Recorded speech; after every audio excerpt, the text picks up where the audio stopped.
আসসালামু আলাইকুম everyone, welcome back to my channel home style cooking. সবাই কেমন আছেন? আশা করছি সবাই অনেক ভালো আছেন।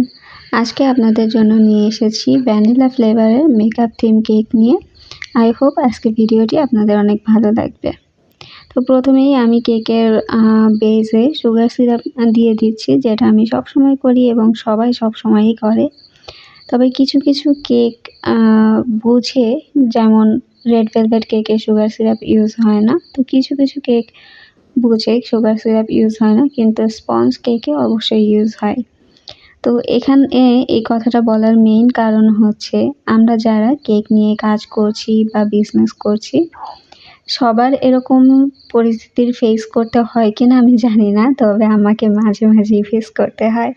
সেটা হচ্ছে, অনেক সময় ক্লায়েন্ট বলে যে আপু সুগার সিরাপ দিবেন না, বা আপু সুগার সিরাপ কম দিবেন। তো আমি জানি না ওনারা কেন এটা বলে বা কি ফিল থেকে বলে, তবে এরকম আমাকে শুনতে হয়।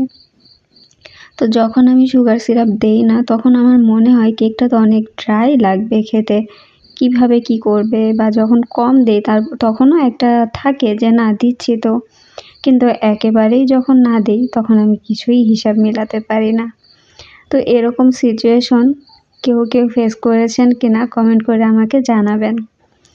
আর আজকে আমি এখানে যে পিঙ্ক কালারের ক্রিমটা ইউজ করছি, এখানে আমি রেডম্যানের পিঙ্ক কালার ইউজ করেছি।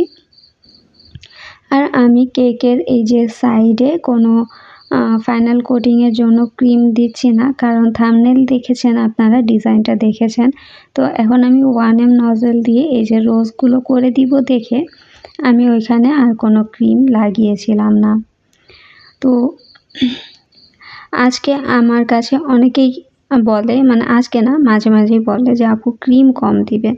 তো এটা কখনো কখনো আমার মাথায় আসে যে কেকে ক্রিম বেশি দিলে কেকের টেস্টটা পাওয়া যায় না, মানে ক্রিমের মধ্যে কেকটা কেমন যেন হারিয়ে যায়।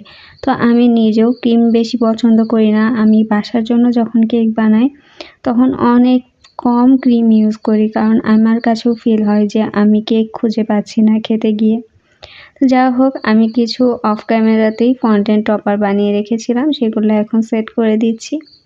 আমি টপারগুলো বানানোর ভিডিও করিনি, কারণ এগুলো খুবই বেসিক, তো দেখানোর কিছু নেই, এবং দেখাতে গেলে ভিডিও অনেক বড় হয়ে যাবে, এজন্য দেখাইনি। তবে যদি কেউ মনে করেন যে এই টপারগুলো আমি কিভাবে বানিয়েছি দেখতে চান, সেটা কমেন্ট করে জানাবেন, আমি ইনশাল্লাহ নেক্সটের কোনো ভিডিওতে দেখিয়ে দিব।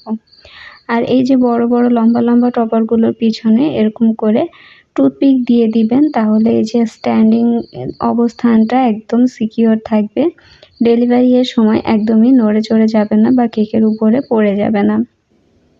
ডেলিভারির সময় ম্যাক্সিমাম টাইমই এরকম হয়, এজন্য আমি এভাবে সিকিউর করে দিই।